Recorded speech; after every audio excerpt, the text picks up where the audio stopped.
As promised, I will be sharing today how I actually make my seed milks, and it's specific from sunflower seed and from pumpkin seeds and also cashew nuts that you can use, and also how to make milk from coconut flakes. So it is actually very important that one actually stop buying the milks that we can buy in the shops and in the health shops, because they are actually very, very inflammatory because of all the ingredients that they actually add. And the big advantage that when you actually make your own milks at home is that you can actually determine what you put in there, and you've got all the control.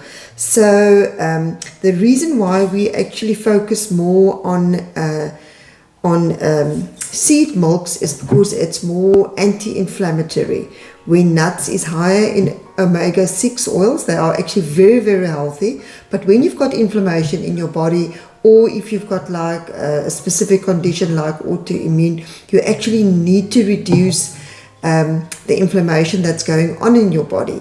So that is one of the reasons. So we actually reduce omega-6, and we actually want to increase omega-3s. So it is extremely easy to actually make these nut milks. It's really very, very easy, and I'm sure after today you're going to say, but why did I not do it much sooner?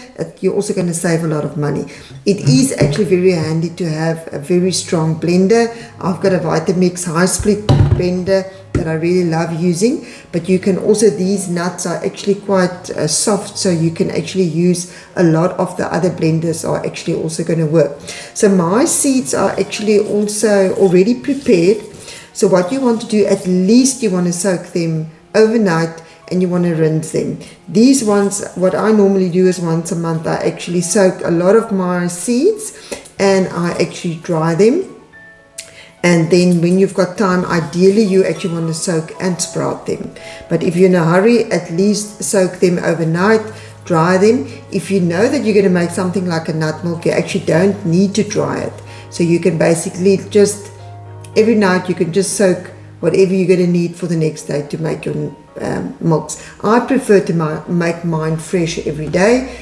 But you can make, it can last up to 3 days in the fridge. But remember, they can also turn sour like normal milk. So I'm going to start off with the pumpkin seed milk. So I've got a 1/4 cup of pumpkin seeds. I'll also put the recipe in the description.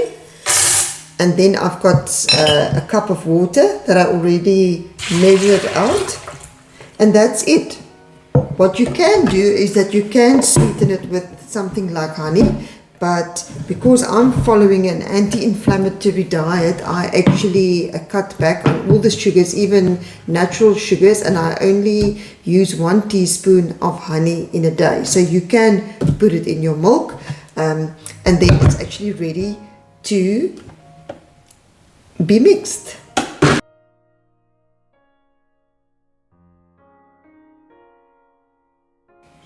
It is actually very interesting for people because pumpkin seed is green. They're always very surprised when they see that you can actually make a milk of it. So I'm just going to open this Vitamix, and then I'm going to pour it in, and you can see it is nice and it's creamy, and it actually smells delicious. I love it. And there you've got your milk. Please leave a comment if you think this is easy and that you can actually do this at home. So with the sunflower seed, it is exactly the same, a 1/4 cup.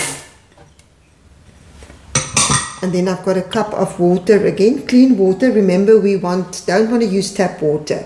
When we make food and it goes into the food, we actually want to use filtered water. So I've actually got a distiller that I use for my own drinking water, but it's not enough for all the water that I use in my kitchen every day. So I also have a Berkey filter. So this is from the Berkey filter. And but there's many different ways to actually filter the water, as long as you're not using and drinking filtered water. Okay, cool. So here we are going with the sunflower seed.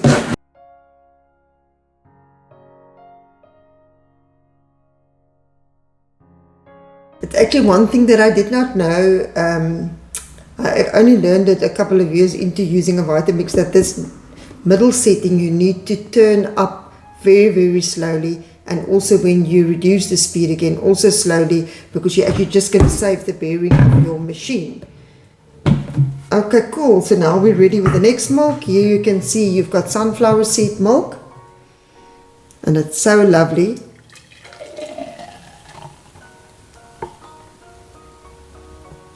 Next up, we're going to make the cashew milk, and it's exactly the same, also a 1/4 cup.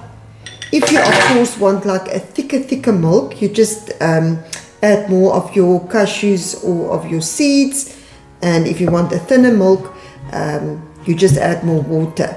But the thing is, what I don't like about the store milks is that they are extremely watery. So maybe you have used in the past, and that was maybe what was putting you off of the plant-based milk. So if you make it yourself, you can decide the creaminess of it. Then I also add another cup of water, and you'll also see that I'm actually not washing the blender in between, because it doesn't really matter to me. And now we're going to make some cashew milk.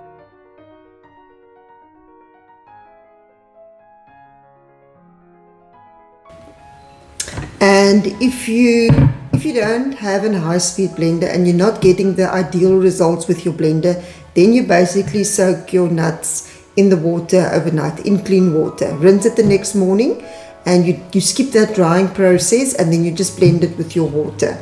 You can always reduce your water like a little bit, maybe with 10%, because your seed, whatever you've actually soaked, will have absorbed some of the water. So here you can actually see the cashew milk.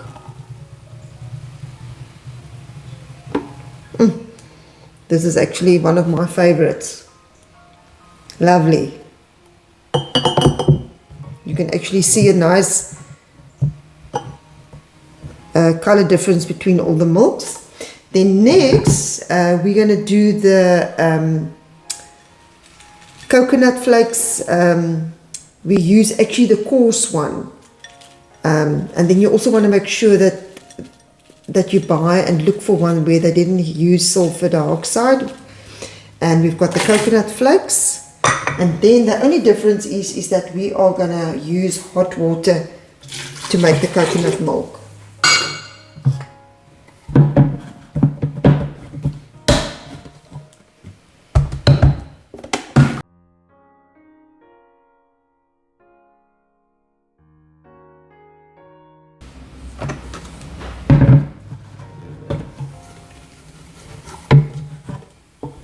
This one really smells nice.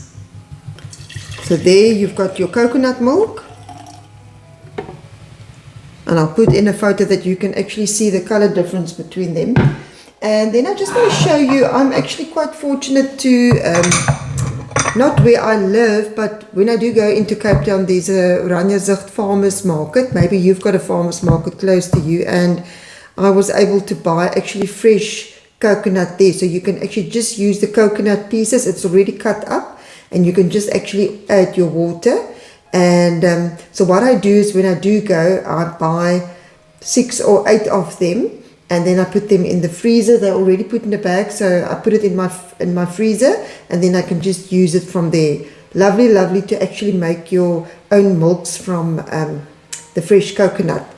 What I also do is, I don't put this through a nut bag, because when I use the milk, it goes actually into my porridge in the morning, which is normally like a grain, and my berries and my fruit. So I feel that I actually want to eat whole food. So that's another very important thing, the difference when you make your own milks in comparison when you buy finished milks. They are all strained, so the fiber is actually taken away. So when you eat your porridge, like your oats or your buckwheat or your quinoa with your berries, you can actually use the milk just from here, because you actually want the fiber. The fiber is so important for your digestive tract, because there's lots of bacteria in your digestive tract that is so dependent on the fiber that you eat.